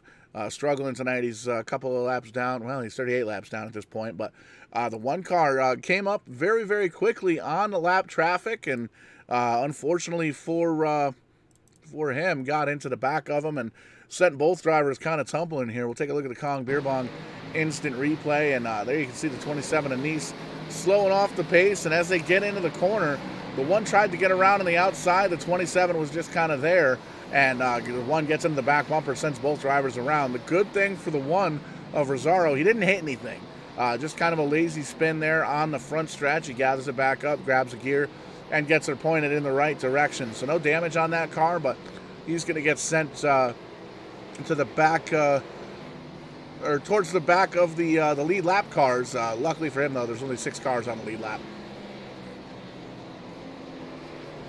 Yeah, and the problem is Stephen Leffler in the 72, he was the guy that got the damage from that incident. He was a kind of an innocent bystander, and he's going to have a little bit of damage he's going to have to get fixed on pit road in that machine.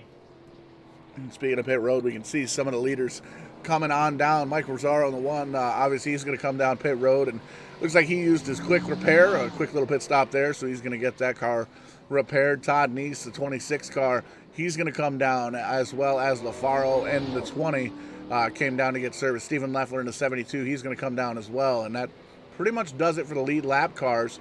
We see Kyle Nadeau, he's going to finally come down, as well as Brad Delph. And Mark Whitley currently leading. He decides he's going to stay out.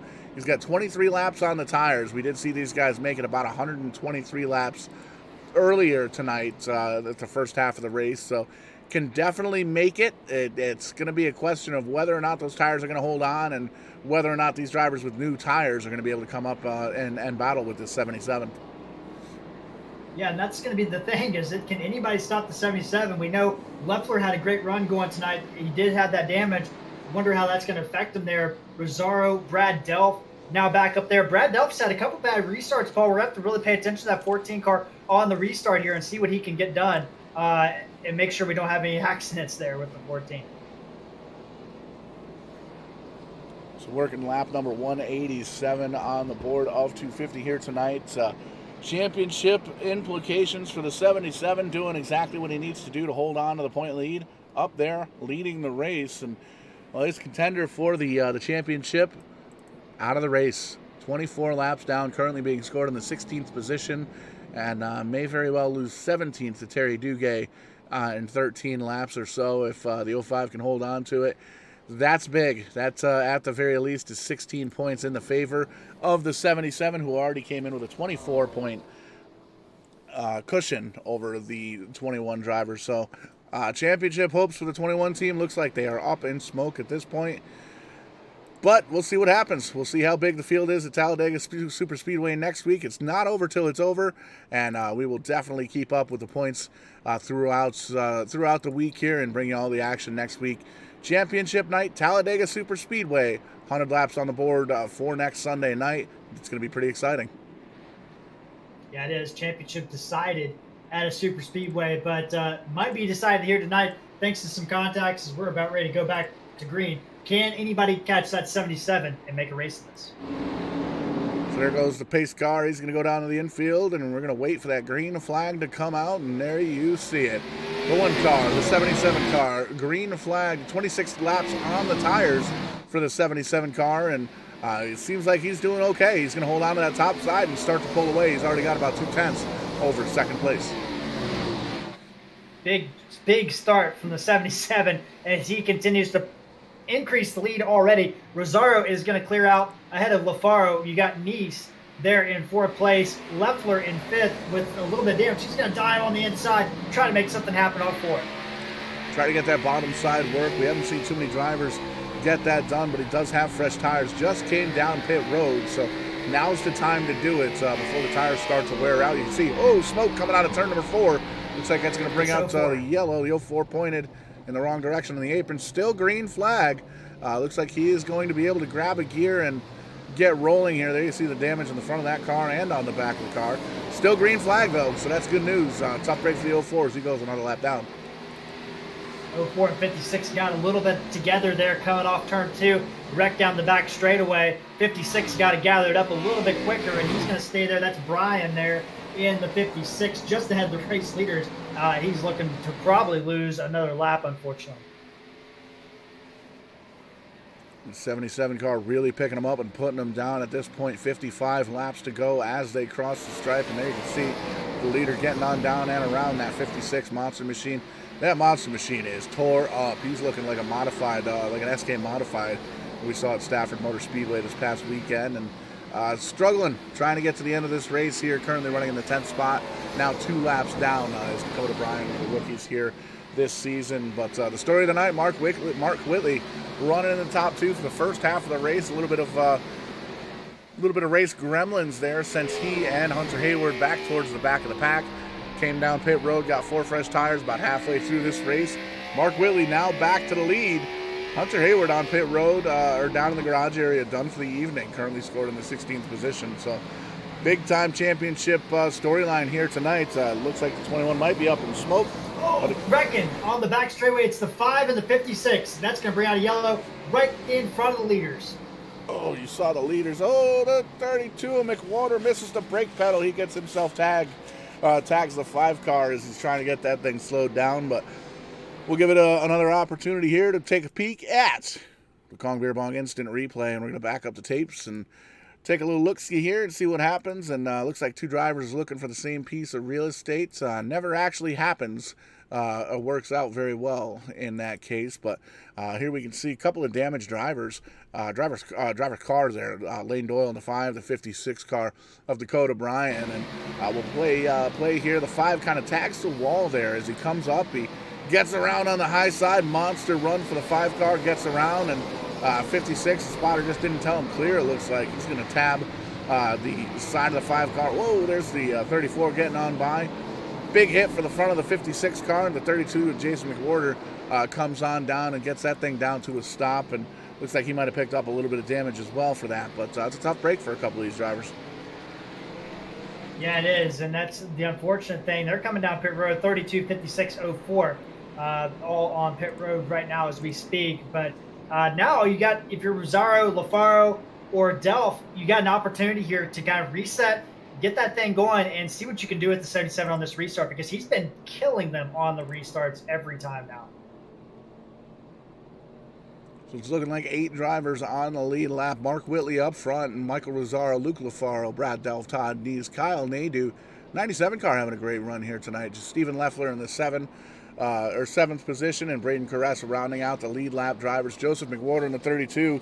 You saw he just lost a lap after that incident. He is the only driver 1 lap down, and now 2 laps down. We've got Corey Bordenau, Jason Adams, Dakota Bryan, and Lane Allen 3 laps down. David Neese 3 laps down. James Bryan 6 laps down. And we heard earlier Hunter Hayward 38 laps down in the garage area. Scored 16th right now. Terry Duguay a few laps from getting around him here in the 05 and 17th. And Mark Koscheck, the only other driver, still out. He's out on pit road, but he's still being scored in the server. Aaron Brown, Rob Darnell, Mark Koscheck, Brian Bartlett, Buzz Allen, Jason Anderson, Robert Chiswick, and Luke Peters no longer being scored here tonight. So their evenings are done. And we got about 49 laps to go here. Mark Whitley out front. We got 7-8 drivers out on the lead. And I think the story right here, we got a couple of drivers towards the back. Stephen Leffler and Braden Perez both come down. They get tires. I think that might be big. Yeah, fresh tires. We've seen how important it is. But, the problem is we saw Hunter Hayward had fresh tires and was not able to get anything done on the low side, trying to pass these guys on the high side. So fresh tires, they're important, but I think track position and having that outside line is even more important. So drivers getting crossed up one more time and lining them up 2 by 2 all the way through. Going to get the restart with 47 laps to go. The iRacing Mustang pace car going to shoot on down to the infield one more time, and we're going to see who's going to come home with the victory here. The 77 up top of Mark Whitley. The 1 car down low of Michael Rosario. There's the hole shot for the 77. He's going to get the jump that he needs. Still side by side, though, briefly as they exited turn number 2. But that's going to hand the lead over to the 77 of Mark Whitley. He's got about a 3/10 lead as they come out of turn number 4 and cross the stripe. Give it to the 77 for now. For now, 46 laps to go here, and now Delph is all over the back of Rosario. He saw him up front and being very quick earlier as the lights come on here at Bristol and the sun continues to set as this race comes to the end. And can that 14 car get around the 1 and put some heat on the 77? He's all over the back bumper of the 1 coming off 2. Backs up just a little bit to give him a little bit of breathing room, and here comes the number 20, Luke LaFaro, the second highest running rookie in the field. He wants a piece of the action. He's going to close into the back bumper of the number 14 car. 14 almost tags the back bumper of the 1. The AC gets a little bit loose as they come out of turn number 2, but he is all over the 1 car. He's trying to get around him, doing his homework right now, trying to find out where that 1 car's slower, where he's quicker, where can I get around this guy? And the easy answer is high side. High side has been the thing all night. And Paul, like we saw in the very first run, we got 2 packs forming, the 24 leading that second pack, and that first pack obviously with the race leader. And it seems like, the 77 kind of backing this group up a little bit here, maybe trying to kind of force their hand a little bit. Absolutely. The more drivers in a pack, the easier it is going to be for that leader. But there you can see he's getting challenged right now from the 1 car who's looking on down the low side. He's down side by side, door to door. with the leader, but we've seen the high side is so much stronger. The story right now, though, the one car has 20-lap fresher tires than the 77, and there you see the 27 off the pace. He's going to dip down to pit road, and they single it back out. There comes Leffler in the 72, going to shoot down low. We saw him earlier on make that dynamite move on the low side to get himself into the lead. Steven Leffler, here he comes. Rosario had a little bit of a moment that allowed Delp to get on the high side. Leffler's going to be able to take advantage and get around both of them, and he's going to look on the inside, and he's going to power to the lead, Paul. That 72 machine is definitely a long run setup car, as you can see. Door to door as they come out of turn number 4. Great view there from the nose of the 14 car, but that's going to give the lead over to the 72. He's going to check out there. You see the 27 still off the pace, trying to limp that car home, but now the battle's for second. The 14 sees just how easy it was for the 72 to get on around the 77. He wants a piece of that action. They're side by side. They're 3 wide as they go into the corner. 3 wide, and Delp is going to come out ahead now. Now Rosario is going to look inside the 77. The 77 of Whitley, I don't know if something happened to him, but he has just not got it on this run right now, Paul. It almost seems like we get about 50 laps into a run or a set of tires, and that 77 car just goes to junk. So it's a tough break for him. Luckily, he's got the championship just about in the bag with the tough break here for Hunter Hayward earlier on tonight. 3 wide as they cross the stripe. That's the battle for third back there between Mark Whitley, Michael Rosario, and Todd Neese. And there you see the 26 car wanting a piece of the action. Todd Neese coming in pretty strong. Yeah, Neese there. I thought he was going to make a little contact there, very close. Rosario all over the back of the 77. Going to look again inside in turn 1 and 2. Can't quite clear him off too.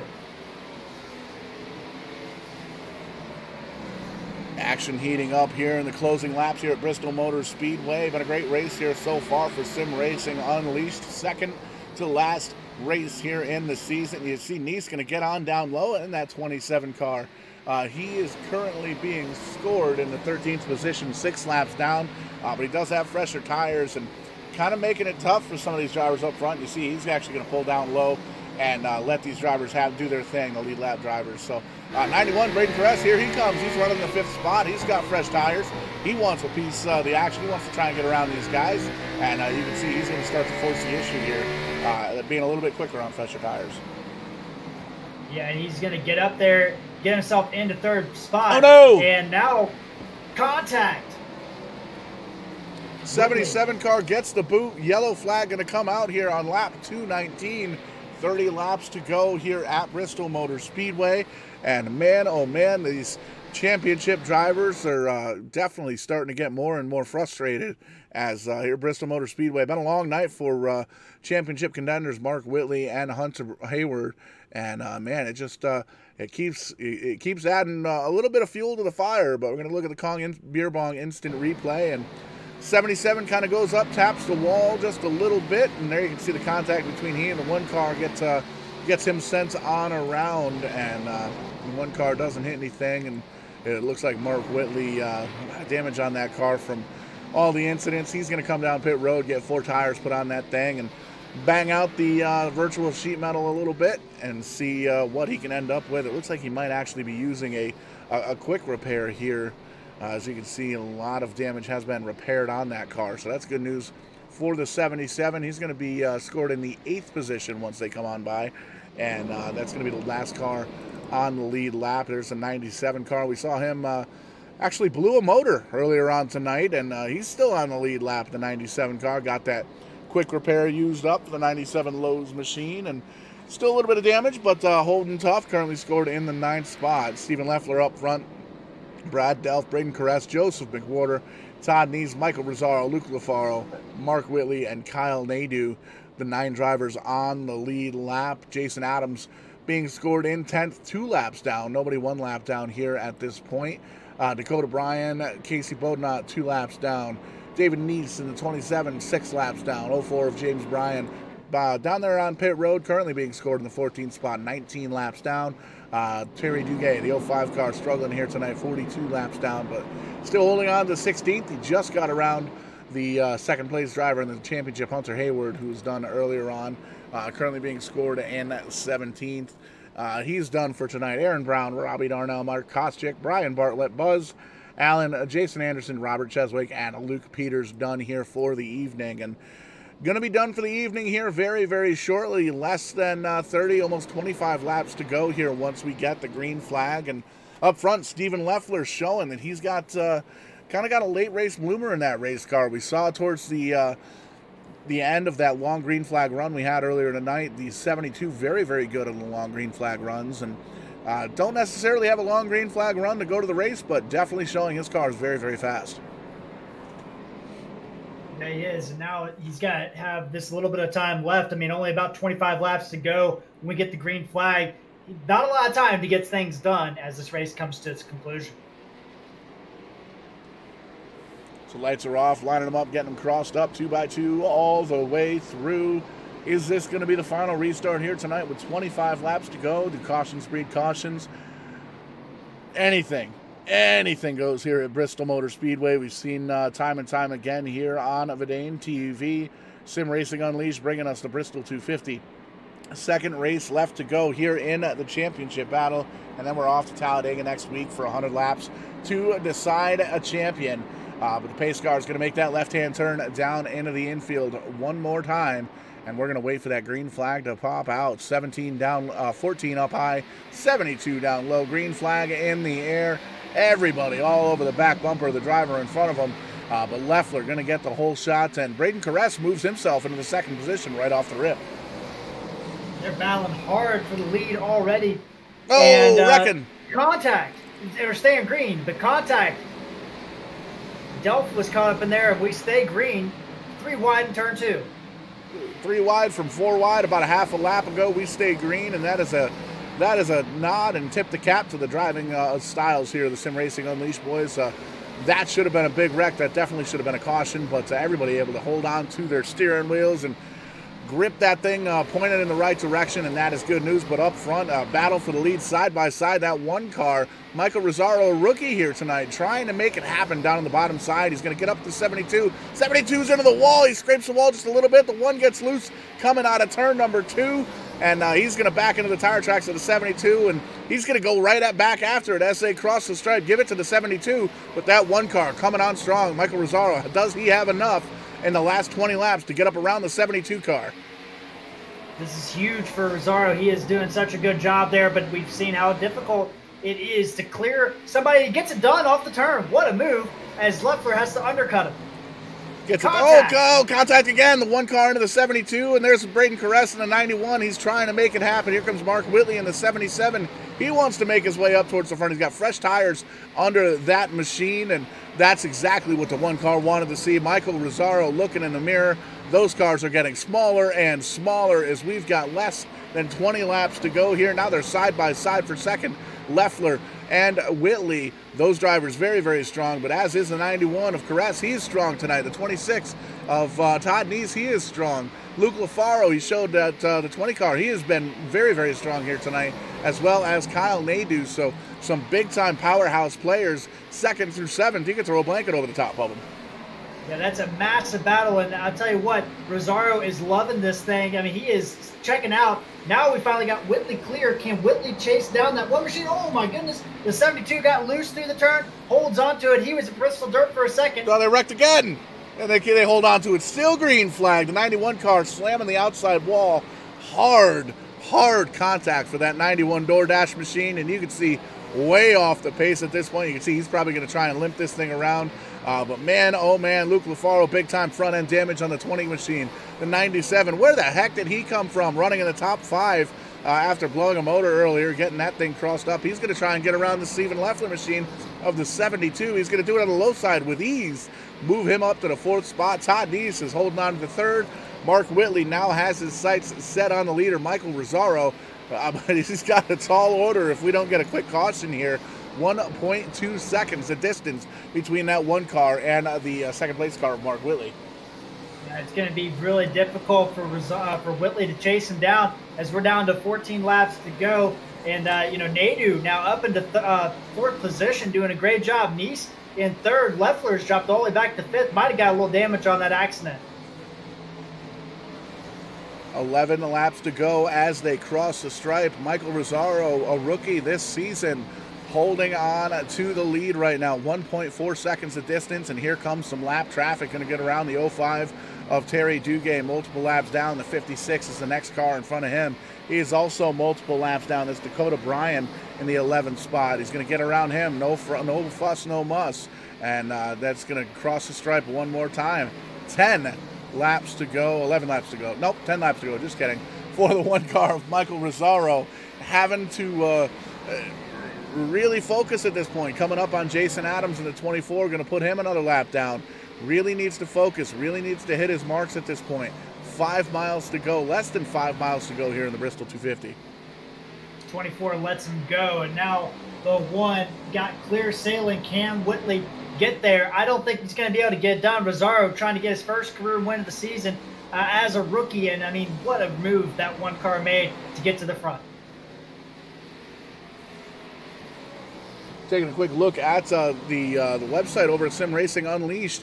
This is the second start for the one car of Rosario. He only has one start on the season, and he's a rookie this season. So new driver to Sim Racing Unleashed and doing what he needs to do. Turning some heads here tonight in the one car as he crosses the stripe once again, making a completion of lap number 243. 6 laps to go here at Bristol, and he's got about a better than a 2-second lead over championship leader Mark Whitley. Todd Neese back there in third. Everybody kind of spread out at this point. Kyle Nadeau still battling that 24 of Jason. The 24 car is 3 laps down. So Kyle Nadeau holding on to the 4th spot in that Lowe's ride. Stephen Leffler all the way back in the 5th spot with Luke Lafaro right behind him. There you can see Braden Perez. He's currently a couple laps down as well. And that's ride, the 91 DoorDash machine. And 21 really struggling with the handling there. As you can see, he's bouncing off the wall just a couple of times. But high five from Barney up in the flag stand. 5 laps to go here at Bristol. Yeah, and Rosario, what a move he made. Now he's up to 2.5-second lead, as you were talking about. Whitley now has Neese on the back bumper of him. I don't think that's going to be too much of a battle just yet. Nadeau further a little bit back. Leffler has really dropped back, and we've got a battle back there from 6th, 7th, and 8th. But Rosario, what a run he's doing in just the second start. Picking up these laps and putting them down. Popsicle sticks in the air. 2 laps to go here at Bristol. He's got a 3-second lead over the championship leader, and that's something you always will very excite a rookie very much when you're that far ahead of a championship leader. And just seeing the first race attempted here by Rosario was Dover last week. Started 9th, finished 32 after 43 laps, so race came to an abrupt halt, but this is absolutely the way that's going to make that better. There is that checkered flag, and there is tonight's Bristol 250 winner. Give it up for the rookie, Michael Rosario, going to come home with his very first win in his second start. That's a 50% win average if I did the math right, Jared. Yeah, exactly, and you can't beat that. Can't beat that at all. Whitley second, Neese third, Nadeau. Great run from him from 12th place up to 4th. Leffler salvages the top 5. Lafaro, Caress. We saw those guys getting some incidents. They're 6th and 7th. Bodnaw with a great 8th place run. Adams 9th, and Bryan in 10th. Boop turned the page. There you see David Neese in the 27 the 27 car. He finishes 11th, multiple laps down. All these drivers finishing multiple laps down. Brutal race here at Bristol. Joseph McWhorter in the 32 finishes 12th. Brad Delph, Terry Duguay, a pretty decent finish for the Duguay machine of 14th. James Bryan, Lane Allen, Hunter Hayward, tough night for him. Pretty much wrapping up the championship hunt. He's going to come home 17th. 18th going to go to Aaron Brown. Robbie Darnell in 19th. Mark Koscheck going to round out the top 20 and rounding out the field. There you see it on your screen. Byron Bartlett, Buzz Allen, Jason Anderson, Luke Peters, and Robert Cheswick rounding out the 25-car field here. But the story of the night, Michael Rosario started 5th, led 23 laps here tonight, blows the motor on the start-finish line, burning that thing down. Great run, great win for that number 1 driver. And we'll pick up the interviews here with the top 3 drivers and get on through it here. And I believe we may have possibly caught up with Michael Rosario here, tonight's winner. Michael, you get a copy? Yes, I got a copy. Man, oh man, 50% win average here. Your first start weeks ago at Dover, rough race, ended early, but what a way to make up for it here at Bristol, coming home with a win here in your rookie season, your second start here at Sim Racing Unleashed, man. Talk to us about how you're feeling. Oh, it's feeling awesome right now, and yeah, we were able to come back from those from last week, like you said, and yeah, we were just able to fight back and yeah, get the dub at Bristol. So a lot of different strategies throughout the race here tonight. We've seen some comers and goers up through the field. What did you come into the night planning on? Short runs, long runs, or just kind of playing it by ear? Oh yeah, I wasn't really planning to like be up there. Not really. I was just trying to I was just planning to stay and my teammates and like the other call. But yeah, we actually saved really well, and yeah, that's pretty much it. I mean, I was just trying to save and stuff and just be there at the end. So as the race wears down here, you get around the championship leader of Mark Whitley, who's really won. He's won 5 times this season so far, and potentially has the opportunity to get a 6th win at Talladega next week. We've seen he's been very strong in the super speedways, but you get down and around the championship points leader, and then you pull away 5 laps to go. You've got 3 seconds over that leader. What's going through your mind at that point? Yeah, racing a 5-time winner in this league is yeah, pretty awesome. And the fact that I've actually beat him and actually pulled away is like insanity. So yeah, really happy we could get that. We could make that like achievement here at Bristol. Absolutely, and I hate using the term underdog, but very cool to see the underdog come out here on top. A rookie here this season, making your second start here at Bristol, and man, congratulations. Great run, great finish, fantastic win, and we know you don't do it alone. Teammates, friends, family, sponsors, anybody that's out there watching, the floor is all yours. Yeah, I just want to thank shout out to Luke LaFaro for having a good teammate racing. Well, thank you guys for broadcasting, and yeah, had a really good night here at Bristol, and then yeah, that's it. Absolutely, and congratulations, man! Great win, great victory.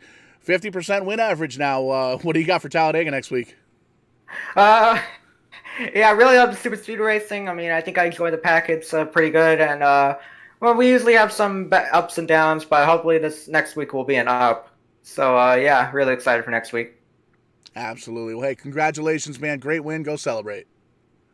Yeah, thank you, guys. And you can hear the excitement, Jared. First-time winner here in Sim Racing Unleashed. And you've caught up with a guy that's no stranger to victory lane. Mark Whitley, the championship leader here, finishes second. Yeah, I'm down here with Mark. He came in second place tonight, led a bunch of laps. Mark's congratulations on your runner-up position. But more importantly, with some troubles with the 21, it looks like you might be the de facto champion.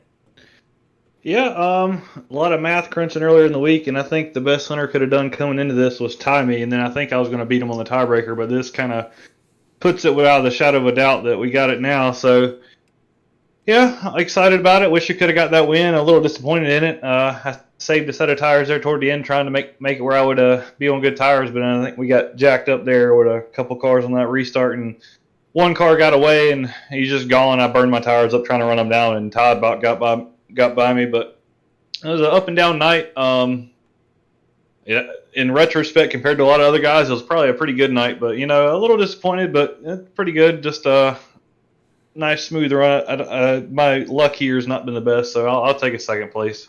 Yeah, second place is always good in a short track, especially when we've had the action we had tonight. But Mark, we talk about this race. I mean, you started out, you had a great run going at the beginning of the race, but it seemed like, midway through that heat cycle of the tires, around, maybe 50, 60, 70 laps into the tire run, that car really started to fall back. You actually got yourself a lap down at one point in time. Caution came out, I think, 5 laps later, and you were able to get the lucky dog. But were you concerned at the green flag run, if that was keeping to go, if you were going to have problems as the race transgressed?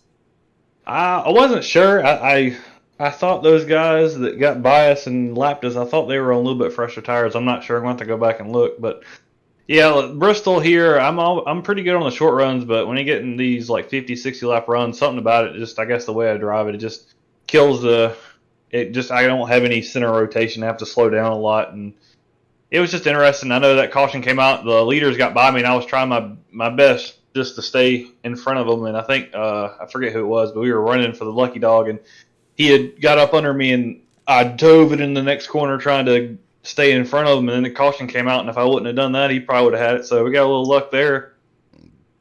And by that point, I had an extra set of tires because we went about 120. So I was like, well, I got one extra set. So I was just trying to stay up front as much as I could, and then try to use that last set when the best opportunity was. And I guess came up just one spot short. So I'm glad it kind of had a little cautious toward the end because I was definitely better on the shorter run, but couldn't get a late race one right there when I really needed one. But, it's still all in all a good night. Well, that's racing. But, Mark, congratulations on that runner-up. Congratulations on that championship. I'm going to turn it over to you and let you have the last word tonight. And once again, congratulations on your championship. I appreciate it. I want to give a shout-out to y'all guys putting on this awesome broadcast. I'm sure it was one for the record books. I got to go back and watch it. Got to give a shout-out to my parents. I know they're tuning in. I already got some text messages from my dad and my granddad, so got to help thank them. And my wonderful fiance putting up all my crap here on the weekends when I'm racing. She's in there, I think, watching Ghost Hunters right now. All right, Paul. That was our runner-up and champion in waiting, the 77 of Mark Whitley. Yeah, and that's one of those things that's really going to be a tall order this week, knowing that you've pretty much got the championship in the bag. All you got to do is start next week, and that in itself can be frustrating. Oh, is the internet going to go out? Is the power going to go out? Oh, all the different things that could happen with the iRacing simulation, all the different gremlins. And I know Mark does the math every single week with this championship and trying to run down that first Cup Series championship with SimRacing Unleashed. But I'm going to swing on down here. Todd Neese, the 26th driver of the Publix car, finishing third here tonight. Todd, great run, man. Talk to us about your night. I had a great night, and I'm so grateful to have gotten a podium. It was my first podium of the season. It's nice to finally get interviewed by you guys. It's a pleasure. I want to say Mark, very deserving champion. I envy the way him and Hunter battled it out for the whole season, and I hope that next season maybe we can have a couple more guys contend. There might be some rule changes as far as fast repairs and stuff that hopefully will usher in a little bit better championship battle. Absolutely, and really putting on a show here tonight at Bristol. Now, coming into tonight, did you have anything really planned? Did you have a short run car, long run car, or just kind of playing it by ear at this point? I felt super strong on the long run. I felt like me and Leffler, the 72, were the class of the field on the long run. And it was nice to feel fast for a change because lately I haven't been very fast. But it was wonderful to run up front, and it's great to race in this league, and it's wonderful to be broadcast by you gentlemen. I definitely appreciate hearing that, and it's always a pleasure to watch you guys do battle here on Sunday nights and entertain the masses as we do here at Verdane TV. And solid third place run. We know you don't do it alone. Who gets it done here for the 26 car? Who gets you to and from the virtual racetrack every week? My family, my wife, Amanda, and my 4 children, Jaden, Trent, and Jeffrey and David. My father, who drives the 26 car, he always helps me out in practice and helps me find and see things that I might not see on my own. And people that I work with at Publix Supermarkets Incorporated, we hope to be the premier quality food retailer in the world. And they give me the money to have my racing rig, and I'm just very blessed to be able to do this as much as I do. Absolutely, and Jared and myself been in the game a long time, so it's always cool to see the family aspect and a couple of drivers doing battle here in the SimRacing Unleashed. And man, great run here tonight. Finished third, led a couple of laps on to Talladega. What do you got for the Super Speedway? I ride behind the lead pack until the end, and then I get crashed. Story of my racing career. Jared, you've been there. But congratulations, man. Podium finish here tonight. Good run tonight. We'll see you next week at Talladega. Yeah, we'll see some pretty shots of that green Publix car flipping in the distance. 100%. We'll keep an eye out for you. Todd Neese coming home in third place, first podium of the season here on Verdane TV, and a great run. And Jared jumping in here tonight with Bristol, 250 laps in the books. Great race, man. Final thoughts? Yeah, what a race it was. We saw a lot of different comers and goers in this race. Nice couple great long green flag runs that really showed some contenders and pretenders. And then at the end, it didn't matter. None of that stuff mattered as Rosario sneaks away and grabs his first career victory in just 2 starts. And then it's on to Talladega, and Mark Whitley can wipe the sweat off his brow. He's got that championship, doesn't have to worry so much about the Talladega race next week. And that's one of the big things, too, having the championship locked up before the big super speedway race. Now he can go out and really have fun with the race. He doesn't necessarily have to worry about racing for points. He can jump out there and try and get himself one more win, making it 6 on the season en route to his first SimRacing Unleashed Cup Series championship. And really excited for next Sunday night. Really excited for this week and as a whole here at Verdane TV. Lots of action coming at you live. Tomorrow night we've got the Sim 500 Trans Service Cup Series at 9 o'clock. Those guys are always putting on a good show. The Tim's Corner Live is actually slid over to the Wednesday time slot. Wednesday night at 7 p.m. Eastern, we're going to be doing Tim's Corner Live. Be able to check out Tim's Corner Motorsports to get the guest line up for all that. And then we've got the Fatheads Cup Series coming up Wednesday night at 9 o'clock. And I got to tell you, I've been telling you for weeks now, you got to go to fatheads.com, fatheads with a Z. Use that promo code Showtime. Get yourself 40% off. Awesome eyewear. I actually wore my Fatheads Black Nitros version 2 at Stafford Speedway this past week. Great eyewear. Very snazzy. Looking kind of sharp down there, pitting the number 39 late model at Stafford Speedway and working with a Renner Race Car Group. And Thursday night's going to be big here, making a little bit of debut action. The Multi-League Cup Series showing in with the Krankenstein drivers, the Fast Line drivers, and the Revved Up drivers. A new group to myself, unfamiliar territory here with me, but being able to hook up with those guys the past week, we got a deal worked out to bring the Multi-League Cup Series to you throughout the rest of their season and potentially in for the next season of next year's racing as well. So Thursday night action coming at you at Verdane TV, and then you got Sunday night. Sunday night going to be championship night here for Sim Racing Unleashed at Talladega, so no shortage of action here. And Jared, I know you've got Full Throttle TV going on. What's the schedule look like over there? Well, we're getting into the middle part of our season, so we have just a couple races this week. I'm going to be in the booth tomorrow night for our Cup Series. They're going to be taking on Talladega, 9 p.m. Eastern time. Dark Matter Designs on board there. And excited to call that with Chris Spear from the Fatheads Cup Series. So it's good to have him over in the booth at Full Throttle TV. And then Wednesday night, Blackwater Products Truck Series going to be in action. Those guys going to be at North Wilkesboro. So going to be an action-packed week at Full Throttle Sim Racing. And Paul, glad you had me on board once again. Always enjoy doing the broadcast with you for old time's sake. Absolutely, man. Always a pleasure working with you. Thanks for taking the call late in the going here tonight and jumping in the booth here with me. Always great working with you. And one of these nights, I'm going to shoot on over to the Full Throttle booth and do a little commentary with you. All right. Sounds good. You're always welcome. Awesome. Well, that's going to wrap things up here. Everybody here at Verdane TV. I am Showtime Paul Strickland Jr., Jared Carr from Full Throttle TV. Everybody here at Sim Racing Unleashed. We'll see you guys next time, and we'll catch you on the flip side. When we do, we're going to be doing it live. Have yourselves a fantastic night.